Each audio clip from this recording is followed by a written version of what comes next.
الحمدللہ رب العالمین والصلاة والسلام علی رسولہ الکریم وعلی آلہ واصحابہ اجمعین۔ قال اللہ تبارک و تعالی فی القرآن المجید الا بذکر اللہ تطمئن القلوب، صدق اللہ العظیم۔ ان اللہ وملائکتہ یصلون علی النبی یا ایھا الذین آمنوا صلوا علیہ وسلموا تسلیما۔ الصلاۃ والسلام علیک یا سیدی یا رسول اللہ، الصلاۃ والسلام علیک یا سیدی یا حبیب اللہ۔ دوستان ذی وقار، رب کریم نے ارشاد فرمایا الا بذکر اللہ تطمئن القلوب، خبردار تمہارے دلوں کا چین، تمہارے دلوں کا سکون میری یاد کے اندر ہے۔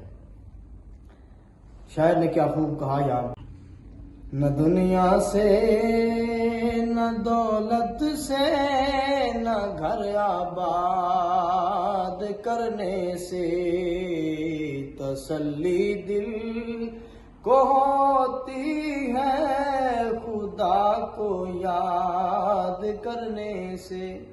جس سے پاک میں آتا ہے کہ اللہ پاک فرماتے ہیں کہ بندے انا عند ظن عبدی بی وانا معہو، اے بندے میں تیرے گمان کے بھی قریب ہوتا ہوں، جب تو میرا ذکر کرتا ہے تو میں تیرا ذکر کرتا ہوں۔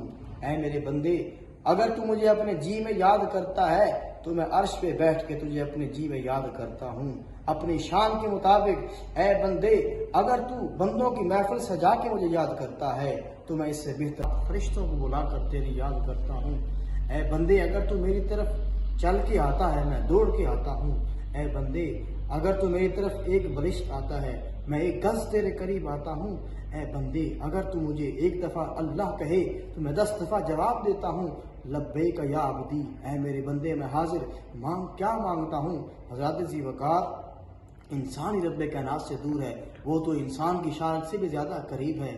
شاعر نے کیا خوب کہا تھا، ہر شے تیرے جمال کی آئینہ دار ہے، ہر شے پکارے تو ہی پروردگار ہے۔